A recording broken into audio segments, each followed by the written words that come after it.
예.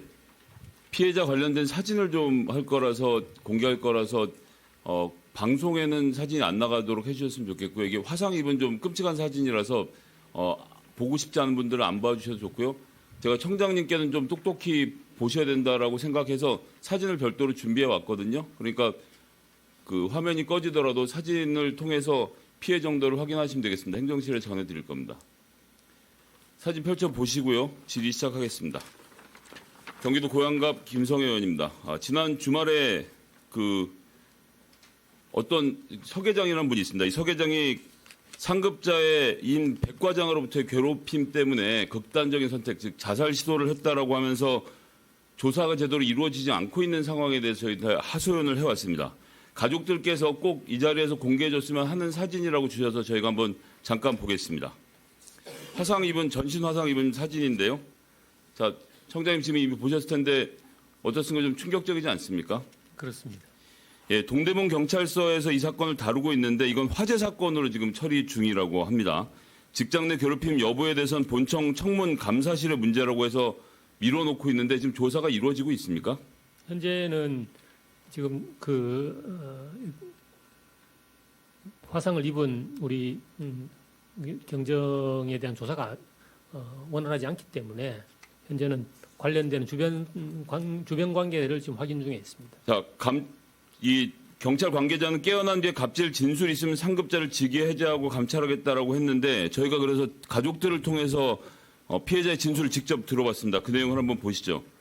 보시면요. 보고하러 방에 들어갔더니 뜬금없이 나갔으면 좋겠어요. 지금 있는 자리에서 나가라고 요구를 하는 겁니다. 농담 삼아서 수사부서로 갔으면 좋겠다라고 했더니 백 과장이 나갔으면 좋겠다고 재차 발언을 하고 나서부터는 보고서가 마음에 안 든다는 식으로 좀 괴롭히기 시작을 했다는 겁니다.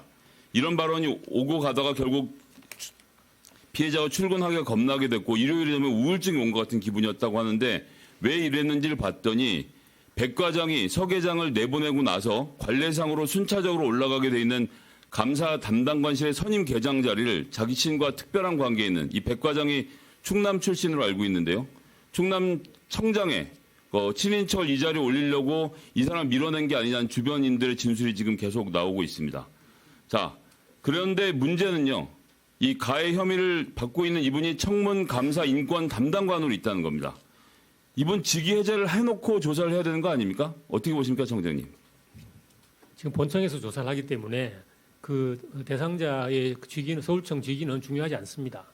그래서 일단 사실관계가 지금 확정된 게 아니기 때문에 사실관계를 확인하는 것이 우선입니다. 예, 그래서 제가 청장님께 더 말씀을 드리는데요. 이 사고가 난 22일 직후부터 서울청의 직원들이 하루에 한 번씩 있는 면회 시간마다 병원에 지금 찾아온답니다. 그래서 이 피해자의 배우자 직업이 뭐냐 이렇게 물어보기도 하고요. 중환자실 간호사한테 담당 의사가 누군지를 물어보고 간병을 위해서 찾아왔다기보다는 탐문 수사를 하는 것 같은 인상을 주고 있는데 서울청 직원들 이렇게 드나드는 거 이거 정상적인 행동으로 보십니까? 그 서울청 직원들이 왜 갔는지 모르겠지만 하여튼 이 문제에 대해서는 본청 주관으로 사실 확인을 할 겁니다.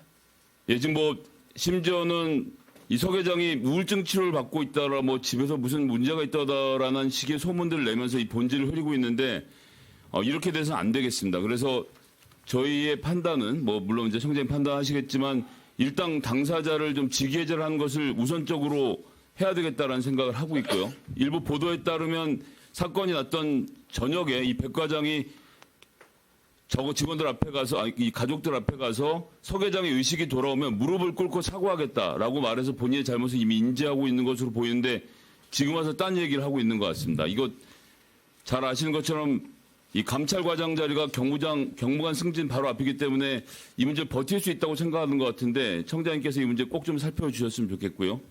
다른 얘기를 또 하나 좀 드리도록 하겠습니다. 제보자를 보호하기 위해서 저희가 구체적인 상황에 대해서 말씀드릴 수가 없는데 수서경찰서의 형사팀장이 회식 자리에서 성추행을 했다고 합니다. 이 사안에 대해서 혹시 보고 받으셨습니까? 따로 들으신 거 없는 걸로 알겠습니다. 일단. 자, 청장님, 기본적인 특별하게 기억나는 건 없습니다만. 네, 예. 최근에 벌어진 일이니까요. 성추행이 벌어지고 나면 가해자로 지목된 직원을 타 관서로 보낸 다음에 대기 발령을 하는 게 일반적이죠? 어떻습니까? 일단 그 분리 조치가 1차 조치입니다. 그런데 지금 이 가해자로 지목된 분은 인근 다른 경찰서로 보내졌는데 형사팀원으로 업무를 그냥 보고 있다는 겁니다. 이 벌어졌던 사건은 여성은 물론 남성 직원도 성추행한 건으로 지금 문제가 돼서 양쪽에서 신고가 들어가서 옮겨갔는데 이분 대기 발령이 안 되는 건 굉장히 이례적인 일이라고 좀 봐야 되지 않겠습니까? 근데 그거는 일단 성비위가 생기면 1차 피해자와 분리 조치를 1차적으로 하고요. 그다음에 사실관계를 확인해서 추가적인 조치 여부를 검토를 하는데 제가 보기에는 다른 경찰서로 옮겼다는 것은 1차 가피해자 분리가 된 겁니다. 그리고 사실 조사가 끝나지 않았기 때문에 조사가 마무리되는 대로 2차 조치 네. 필요성을 판단하게 될 겁니다. 총장님, 제가 왜 이렇게 말씀드리냐면 아까 전에 말씀드렸던 가해자로 제가 첫 번째 자살 시도 사건에서 지목했던 백 과장 이야기를 한 다음에 지금 성추행 질의를 드렸던 이유는 성추행 혐의로 신고당한 수서경찰서 형사팀장 전범위 대기 발령은 인사과가 처리하지만 이 전 단계로 청문 감사 인권 담당관의 의견을 듣는데 이 담당관이 바로 앞 사건의 가해자인 백 과장인 겁니다. 그런데 이 백 과장이 바로 전직 수서경찰청장이었어요. 그러니까 수서경찰서장이었어요. 예, 맞습니다. 그렇기 때문에 지금 자기가 데리고 있던 직원에 대해서 이 대기 발령 조치를 안 하고 그냥 뭉개고 있는 사건이 두 개가 연결되어 있는 겁니다. 그래서 이 사건은 좀 엄중하게 봐주셨으면 좋겠고요. 그런데 그 성비위 사건은 경찰청은 시도 경찰청에서 조사하지 않습니다. 경찰청 인권 보호 담당관실에서 전부 조사를 해서 거기서 판단을 해서 시도 경찰청이 하다라는 시스템이기 때문에 아마 그런 우리 의원님께서 우려하시는 그런 일은 발생하지 않을 겁니다. 제가 듣기로는 청문 감사 인권 담당관의 의견을 들어서 판단하고 있는 걸로 아는데 그 사람이 바로 당사자이기 때문에 말씀드린 것이고 여기에도 좀 엄중한 조치를 취해 주시고 종감 때까지 보고해 주실 것을 좀 부탁드리겠습니다. 알겠습니다. 네, 마치겠습니다. 청장님, 광주경찰청 관련돼서 얘기인데요. 인권위원회에서 광주광역시 경찰청의 수사 과정에서 인권보호 및 적법한 증거 수집 절차 등에 대한 직무 교육을 실시하라라는 권고를 한 사실 알고 계십니까? 예. 예, 인권위의 사건을 제기한 진정인 보면요. 이 사람이 이제 여자친구를 납치해서 3시간 동안 감금하고 상해와 유사 강간 이런 걸 저지른 혐의로 경찰에서 검찰에 송치됐는데 일단 기소 과정에서 납치가 제외가 됐고요. 재판을 통해서 상해, 유사 강간은 무죄가 됐고 감금이 3시간 중에 4분만 인정됐습니다. 그러니까 이제 판결 내용이랑 경찰의 기소 내용의 차이가 좀 너무 크게 벌어져 있는데 인권위가 등장한 부분은 수사관에게 좀 잘못됐다는 부분을 지적한 것 같습니다. 내용을 좀 한번 설명드려보겠습니다. 첫 번째는 아주 강압적인 수사 방식에 대한 이야기입니다. 광주 경찰이 이 진정인인 남성에게 욕설은 물론이고 매우 강압적인 태도를 했는데요. 그 진술 녹화 영상 화면 보시면요. 뭐 새끼 정도는 제가 요즘 하니까요. 새끼 이런 말들에다가 X발 욕설만 105회를 했고요. 우리가 그 변호사 오면 딱 맞출 것 같지? 우리 앞에서 변호사 말 한마디도 못해. 말하면 쫓아버릴 거야. 너 이 새끼야. 이렇게 말을 하면서 지금 영상 녹화를 하는 과정에서 이렇게 수사를 하네요. 놀랍습니다. 자, 그러면서 남자의 진술을 하니까 쓰잘데기 없는 소리 하지 말라 그랬지. 묻는 말에만 대답하라고 라고 합니다. 그 다음 보시면요.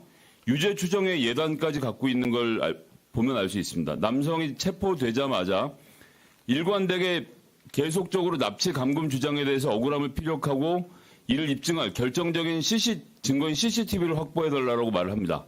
스스로 탔다. 그러니까 감금 이 구역이 차량 아니거든요. 근데 내가 태운 게 아니라 자기가 스스로 탔는데 옆에 있는 CCTV를 보면 알 거다라고 했는데 경찰이 구속영장 청구, 검찰의 기소혐의를 송치할 때까지 CCTV를 안 확보하고 있다가 검찰에서 추가로 수사지로 확보하라고 하니까 마지못해서 했습니다. 그런데 이 CCTV 영상을 보니까 여성을 폭행하고 차에 강제로 태웠다고 볼 수 있는 부분이 볼 수 없는 모습이었다라고 지금 확인이 된 거예요. 그러니까 검찰이 납치 부분을 기소를 안 했겠죠. 처음부터 확인을 했으면 일방적인 유죄 심증을 갖지 않고 이 사건을 대했을 텐데 왜 이런 판단을 했나 모르겠습니다. 다음 PPT 보실까요? 자, 데이트 폭력법이라고 경찰이 답은 정해져 있으니까 너는 시키는 대로 해. 딱 이렇게 해놓고 심증을 해놓고 유도하고 증거를 조작을 합니다. 이 말이 좀 아주 충격적인데 A4 용지 한 장을 주면서 조서에 이렇게 쓰라고 합니다. 더 이상 얘기하지 말고 다 엎어지니까 팀장님이 얘기했으니까 딱 해. 그렇게 써진 대로.